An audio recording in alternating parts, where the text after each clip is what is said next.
Selamat datang di TJL YouTube channel. Hari ini kita akan berbincang masalah perdagangan di perbatasan Indonesia dan Malaysia. Ya. Jadi sebelumnya kita pernah membicarakan tentang di manakah posisi perbatasan itu ya.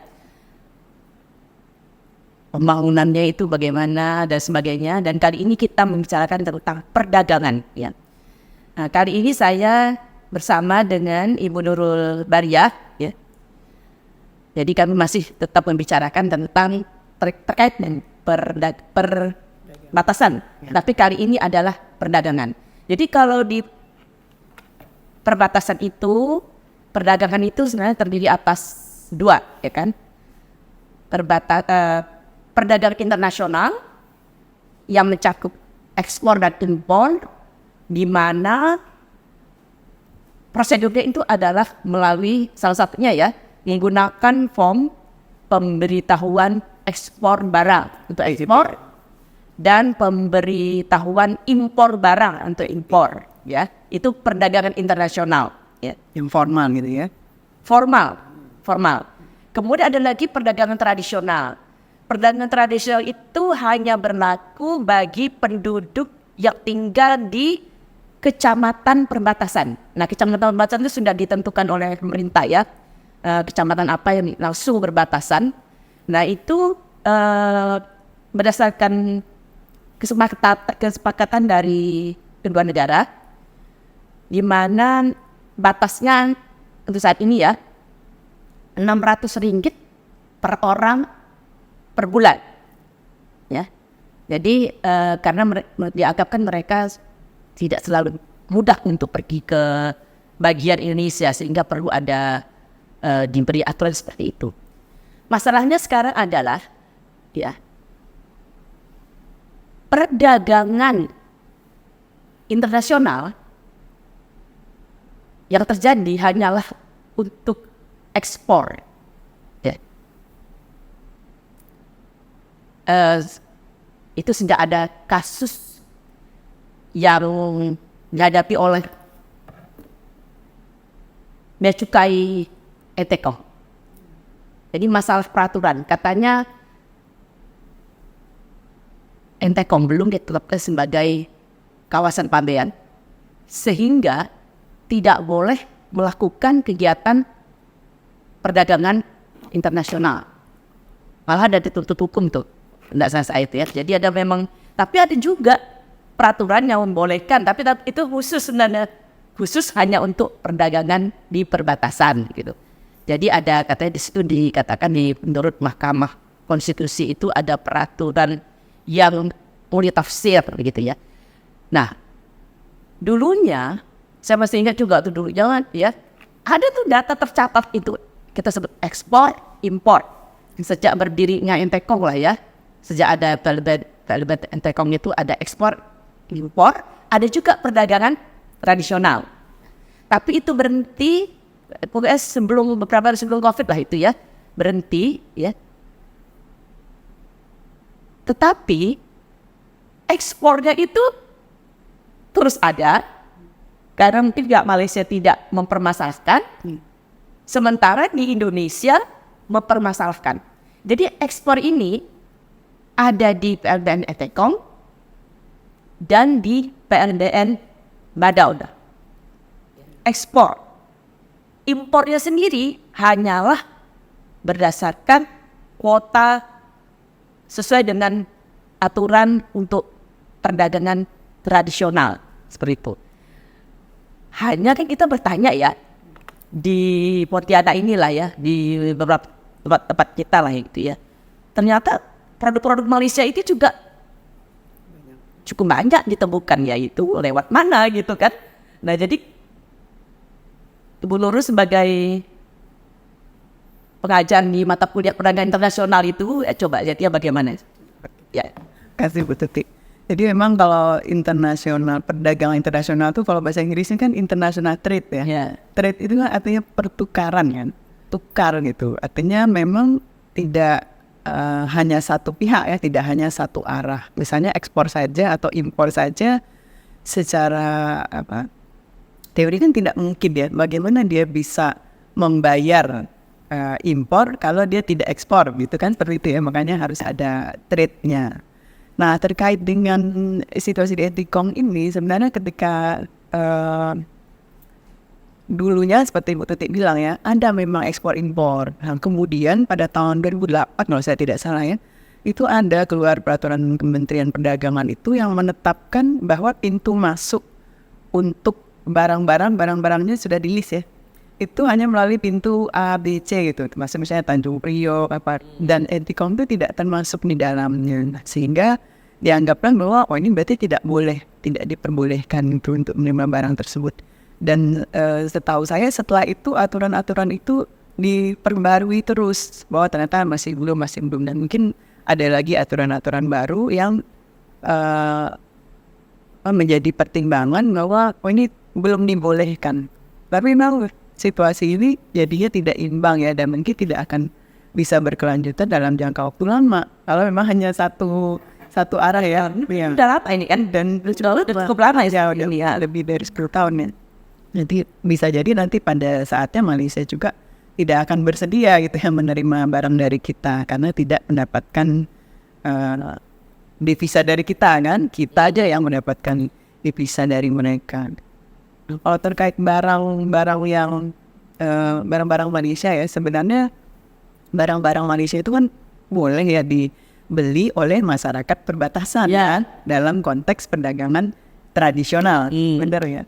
Nah, tapi ketika dia sudah masuk ke dalam wilayah Indonesia, nah tidak ada mekanisme untuk menahan barang ini harus berada di kecamatan sana. Itu mekanismenya tuh sulit ya, karena mudah sekali untuk kita membawa makanan ini ke kecamatan sebelah, bahkan sampai ke Pontianak, bahkan mungkin sampai ke tempat lain ya. Saya baca di saya search ya, waktu itu saya pengen beli gitu ya, Milo saya dari Malaysia, tapi belum ada, biasanya titip itu sama teman. Ternyata saya lihat di marketplace ada marketplace seperti Shopee, ya. Ada, itu berarti saya biar jualnya yang mana nih, orang sini atau orang? Nah, nggak tahu juga ya, karena nggak tahu penjualnya kan. Yang jelas barang itu ada ya, dan dikirimnya tuh bukan dari Pontianak, dikirimnya dari luar ya, dari Jakarta atau dari mana. Artinya barang itu memang sudah tersebar, bukan hanya ada di kecamatan perbatasan yang seharusnya. Jadi mungkin itu yang membuat barang-barang itu bisa beredar secara luas. Dan pertanyaannya harusnya kan tidak banyak ya kalau hanya untuk konsumsi masyarakat setempat. Ya. Tapi pada kenyataannya bisa cukup banyak gitu. Apakah masyarakat setempat itu memang tidak menggunakan haknya untuk belanja ataupun mengkonsumsi barang itu ya, sehingga semuanya keluar, itu juga perlu kita lihat lah bagaimana kondisi sebenarnya. Sebenarnya kalau di perbatasan itu ya, saya lihat ya, memang tidak mungkin semua penduduk perbatasan itu berbelanja ke Malaysia. Karena kan tempatnya tidak selalu dekat, walaupun masih di kawasan kecamatan perbatasan. Sehingga muncullah warung-warung ya, di perbatasan misalnya kan, dia menjual lebih, anggaplah besar, berarti kan dia menggunakan mungkin izin itu untuk misal satu rumah ya ada berapa orang, tapi kan mungkin lebih lagi. Makanya pada waktu tahun berapa ya, saya waktu itu di Etekong, ke Etekong, waktu itu sedang demo dari penduduk tempat, dan mungkin juga kaki tangan lah, penduduk tempat ini kaki tangan dari tempat lain lah gitu ya. Karena waktu itu nggak boleh sekali, sangat ketat sekali lah ininya, peraturannya. Jadi bisa terjadi kan kelonggaran ini. Jadi misalnya kan tidak semua orang bisa pergi ke perbatasan, sehingga dia bisa menggunakan berapa banyak nih, kan satu orang jatahnya 600 ya, 600. Kemudian kan bisa aja nih klik, karena kan bisa di 600 dikalikan berapa gitu. Makanya saya ketika ada orang bilang usukan lebih banyak, orang ini apa enggak mikir ya, enggak tahu data di lapangan kali ya. 600 ringgit itu per bulan untuk, anggaplah kebutuhan orang biasa lah ya, cukup besar lah sebenarnya ya, cukup besar begitu ya. Jadi yang perlu dipikirkan mungkin adalah begini. Tidak semua penduduk di perbatasan itu mudah akses ke perbatasan. Sehingga ya kalau perlu mungkin ada tadi melalui tadi ekspor impor atau memang ada izin khusus ya gimana, tapi jelas kuotanya berapa segala macam. Sekarang ini sampai tidak jelas ya. Jadi bagaimana sih mencapai 600 ringgit? Ada sih kartunya nih biasa, ada belanjanya berapa, tapi itu kan yang lewat ini, yang lewat apa? BLDM begitu kan. Kalau enggak kan bisa juga belanja seperti itu kan. Bahkan kalau kita lihat tuh ini jalur resmi, tidak jauh dari situ jalur tidak resmi. Nah kalau tidak pakai catat segala macamnya, yang banyaknya justru banyak dari jalur tidak resmi itu kan. Nah itu pertama. Jadi tidak semua orang yang tinggal di perbatasan itu mudah akses ke perbatasan karena jauh segala macam lah, lewat hutan segala macam. Nah mereka bisa jadi membeli di warung lah ya, maka saya pernah di Badau itu lewat jalan tikus itu naik mobilnya Malaysia ya, walaupun dari Indonesia gitu kan ya, itu banyak sekali orang belanja begitu kan, dan mereka memperdagangkan warung itu posisinya di Indonesia. Nah, jadi orang pemilik warung itu berbelanja ke Malaysia gitu kan. Tapi karena di Indonesia juga tidak mudah pergi ke warung itu kan, karena kan di posisi mereka tinggal itu tidak selalu dekat. Itu yang pertama ya. Kemudian saya membaca ya di Thailand kan berdekatan nih ya, yang Greater Mekong itu loh ya. Nah, Thailand, Vietnam, segala macam ya. Thailand terutama dia memiliki beberapa kategori perbatasan. Jadi misalnya perbatasan yang sama sekali belum memproduksi produk olahan misalnya ya. Terus ada yang daerah luar yang pertama itu, sirkel pertama. Jadi lini satu lini dua gitu ya. Jadi barang itu sampai sini bolehnya apa, sampai sini bolehnya apa, sampai sini bolehnya apa. Saya pikir bagus juga ya kalau bikin kayak gitu ya. Itu saya baca yang di Thailand. Ya. Kemudian begini. Sebenarnya kalau cerita kawasan pabean itu ya, itu juga hal yang gimana ya, orang selalu menganggap begini kan, wah enak belajar sana free gitu ya. Nah ini contoh lah, belum lama ini saya ke Batam ya, diberitahu nih ininya apa, misal mobil kan boleh impor nih, tetapi ada tandanya, beda itu nomor kendaraannya. Jadi kalau mobil seperti ini katanya tidak boleh keluar Batam, dan tidak, kalau mau pajaknya mau dibayar itu harus, kalau saya mau keluar deh diganti itu bisa, tapi bayar pajaknya harus dari sejak dibeli.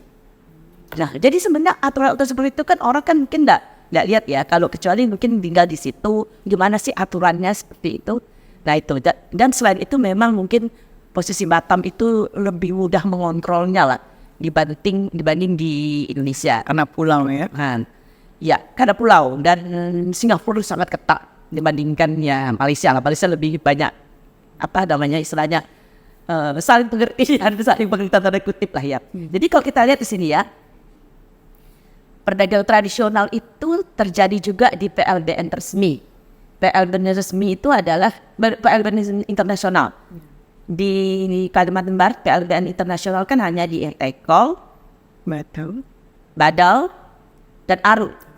Nah, di Arut tidak ada ekspor. Yang ada perdagangan internasional, perdagangan tradisional, di mana pertukarannya terjadi di titik nol. Ya, terjadi di titik nol.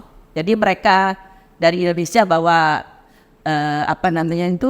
terutama dari Indonesia ya, bawa, karena kan mengapa produk Indonesia mudah diidentifikasi sebagai produk perbatasan, karena banyaknya itu adalah produk pertanian ya. Nah, jadi buah-buahan segala macam itu. Nah, jadi di pertukaran itu harus jadi titik nol. Nah, kemudian juga itu yang resmi ya. Jadi Entekong juga ada ya. Tapi Entekong itu dari info dari administrator Entekong itu, jadi yang disana begini. Kalau ada sebagian itu dibawa langsung ke Malaysia, ada sebagian itu di mana? Dijemput lah di situ. Nah itu Entekong. Tadi untuk Arut sebenarnya tradisional, tetapi tadi dicatat juga oleh bea cukai. Nah, kemudian badau ada ekspor, ya bungkus sawit segala macam itu ada ekspor. Tapi juga sama juga tidak tidak ada impor. Kemudian perdagangan tradisionalnya ada, ekspornya ada, tradisionalnya ada. Nah, tradisional yang cukup besar itu sebenarnya terjadi di antara di Kabupaten Kayang ya. Terjadi di mana itu di Jagababang, hanya sedikit. Nah, sekarang ini ya petani itu dulu sebelumnya nih ya, petani itu pakai motor bawa sayur ke Malaysia ya. Nah, setelah kan tutup nih. Kemudian setelah COVID sekarang kayak ada perubahan yang perlu kita juga cek. Tapi ini sudah banyak terjadi nih, ya. Jadi mereka yang punya mobil, mereka maksudnya dari penduduk lah, petani atau siapalah pedagang pengumpul, ya. membeli apa namanya itu hasil tani lah di desa begitu. Kemudian dengan mobil itu bawa ke sedikit. Enggak masuk sedikit, titik nol, diturunkan, kemudian dijemput sama dari Malaysia, gitu. Kan disebut internasional, tradisional lah seperti itu kan, tradisional, tapi itu tradisional besar banget ya. Jadi artinya sekarang kalau dulu ya, waktu saya meneliti itu banyak bahwa pakai motor. Jadi sekarang dengan cara seperti itu, nah jadi kayak ada perubahan menolak lah di situ ya. Mungkin juga jalannya lebih enak, jadi makanya mobil bisa. Tapi dulu mobil juga masuk ke sini dulu, cuman mobilnya tetap berhentian di titik nol. Nah, jadi pertukaran terjadi di situ. Memang kalau dari kasat mata ya, Jagababang itu paling banyak perdagangan tradisionalnya lah dibandingkan yang lain-lainnya lah begitu. Walaupun sebenarnya, tapi itu kesama kan kita kan belum lihat datanya lah ya. So kalau kita lihat apa sih yang dijual ke Malaysia itu lewat ini loh, bukan yang tradisional pakai motor, pakai mobil. Karena di Arun juga pakai mobil, itu termasuk mahal-mahal. Jadi kalau yang produk pertanian tuh misalnya ya buah-buah yang mahal-mahal tuh durian, yang bagus-bagus gitu ya, pokoknya yang premium lah istilahnya begitu. Produk laut itu ikan-ikan sudah mahal. Yang itu juga dibawa ke sana. Nah, jadi bisa dilihat sebenarnya di situ nilainya berapa ya. Walaupun memang lebih kecil. Kok saya lihat data ekspor loh ya, di data BPS itu ekspor ke Malaysia ya, itu sekitar berapa persen, 11% kah? 13% dari total ekspor Indonesia begitu. Tapi ini kan nggak masuk ekspor tuh tadi yang saya bilang tradisional itu kan, jadi berbeda kan ya. Itu. Jadi memang kalau kita lihat sebenarnya trade-nya itu ada ya. Ada pertukaran, ada. Hanya pertukaran yang PIB dan PEB-nya itu yang tidak ada kan. Tidak diakui sebagai ekspor. Karena dia masuk kategori tradisional gitu kan. Dan kan tadi kita katakan impornya secara resmi kan tidak ada. Tidak ada. Tapi yang tradisional ini ada gitu. Ada banyak, cukup banyak barang dari Malaysia yang bisa masuk gitu. Sehingga mungkin itu yang masih membuat hubungan ini sustainable ya. Artinya sebenarnya ada trade-nya sebenarnya ada gitu. Cuman namanya itu bukan impor. Ya, lewat tradisional kan, walaupun tadi ada kuota sebenarnya di situ kan, 600 ringgit per bulan per kepala itu kan. Coba kita lihat, kita juga lihat ya, sebenarnya Malaysia lebih fleksibel ya dalam hal ini kan. Buktinya kan dia menerima Malaysia impor kan, dia tidak dibanding kita lah ya. Kita tidak impor. Kita tidak impor kan, dia artinya kan oke aja bagi mereka, dan mereka perlu kan. Dan kemudian kalau yang membeli perdagangan tradisional itu, kalau menurut aturannya kan hanya penduduk perbatasan ya. Jadi kalau saya aja ngeliat itu dulu ya, waktu di Malaysia itu, yang membeli sayur dari Kabupaten Kayang gitu, bukan hanya penuh peretasan, justru dia bawa lori-lori ya dari Kucing, dari mana tuh, dari Simbu, dari mana. Nah, itu ya apa namanya, artinya di situ mereka tidak terlalu mempermasalahkan ini. Yang mereka agak mempermasalahkan adalah ketika pedagang Indonesia berdagang di Serikit. Itu kan sebenarnya termasuk kerja kan, tapi itu kan ilegal kan sebenarnya ya. Tapi karena penduduk setempat pun Memerlukan ya. sebagai sumber uang sangat memerlukan, jadi untuk sementara memang ditolerir lah sebentar. Itu kok yang lain-lain sih kayaknya nggak masalah gitu kan. Mereka dapat produk dari Indonesia yang harganya relatif murah kan. Produk yang diinginkan. Cuman saya lihat ya di Kucing itu ada juga produk Indonesia gitu. Ya dulu lihat enggak tuh produk Indonesia. Dari mana tuh dia impornya? Apakah dari Secara resmi gitu ya. apa itu juga sama juga ada kita lihat ini kan? Bukan Milo tuh udah terkenal ya. Kalau saya suka minum kopi kemasan ya, kemasan dari Malaysia itu ya, itu di supermarket di Mudah itu ditemukan. bahkan ada tuh khusus pajangan untuk apa? Untuk produk Malaysia lah begitu kan? Nah, itu dan mana gitu kan? Jadi sepertinya kelihatannya ke depan gitu tuh masih belum jelas bagaimana. Jadi memang itu tadi ya saya bilangnya, ketika barang itu sudah masuk dalam perbatasan, maka tidak ada mekanisme gitu untuk menahan dia tetap berada di kecamatan. Itu mungkin di Malaysia juga sama, artinya tidak hanya tetap di Serikin, bisa pindah ke tempat lain, tidak ada gate kan untuk memeriksa apakah barang ini dari mana asalnya gitu. Dan karena masih sama-sama diperlukan, sehingga hubungan ini masih terus berlanjut gitu.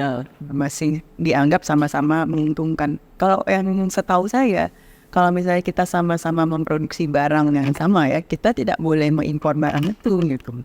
Misalnya kita juga produksi Milo kan, juga produksi Milo, harusnya tidak boleh impor Milo, karena Milonya sudah diproduksi di tempat kita kan, perusahaannya kan sama sebenarnya ya. Jadi artinya yang datang itu memang hanya untuk kebutuhan masyarakat yang memang tidak bisa beli di yang produksi Indonesia gitu. Artinya itu kalau beras kita masih impor beras, walau kita produksi beras juga. Tapi kan sama mereknya gitu maksud saya. Oh maksud mereknya ya, mereknya sama. Oke. Nah ada satu hal lagi sebenarnya yang masuk dari Malaysia itu ya. Kan kita selalu bilang produk Malaysia lebih murah. Memang sih mungkin ada yang lebih murah ya. Tapi sebagian tuh sebenarnya Malaysia juga tidak memperbolehkan untuk diekspor karena itu adalah produk subsidi. Ya. Jadi misalnya lah contoh gas. Di perbatasan itu ada gas yang Malaysia itu kan ada warnanya beda. Yang subsidi dengan yang non ya. Dengan yang non subsidi itu kan ada. Tapi kalau kita di perbatasan itu yang subsidi juga ada keluar gitu. Sama juga dengan gula. Orang kita bilang gula Malaysia murah ya. Jadi Malaysia sendiri sebenarnya ada larangan untuk tidak boleh orang luar ya, kita kan terus orang luar ya dari sini membeli ke situ. Dulu konsumsi di Malaysia boleh. Dulu seingat saya ketika masih sering mondar-mandir yang pakai bis itu, pemeriksaan sebelum gondol itu sangat ketat untuk minyak goreng. Minyak goreng gitu. Jadi ada yang beras, itu agak ketat gitu. Mereka periksa dulu ada enggak. Jadi jenis-jenis ya. Sampai juga saya melihatnya di Tawau. Tawau ini kan juga sangat mudah mungkin lewat kapal ya. Jadi sana ada jelas nih yang boleh dibawa ke Indonesia lah ya. Itu merek apa? Gulanya merek apa? Jadi yang bukan subsidi lah gitu ya. Jadi ada seperti itu. Walaupun prakteknya sih tidak tahu juga bagaimana ya. Tapi katanya di Malaysianya sudah dibuat aturan itu berarti. Ya sudah. Jadi tidak boleh dia yang, makanya dia dasarnya waktu merazia, mengecek lah, ada dicek di perbatasan kan. Dia kan tahu nih, kalau Milo kan dia lepas. Karena mungkin di situ tidak ada komponen subsidi. Nah, tapi kalau gula, hati-hati. Nah, jadi ada gula merek ini subsidi, yang ini tidak. Jadi dia boleh bawa pulang gula, beli gula lah kan. Kita impor juga sebenarnya kan. Artinya walaupun yang bawa tuh kita sendiri ya, tapi artinya itu kan masih impor. Tapi karena gulanya itu tidak bersubsidi, masih boleh gitu kan. Nah, jadi itu juga permasalahan di kedua negara. Malah kalau yang misalnya contoh inilah bensin. Oh iya.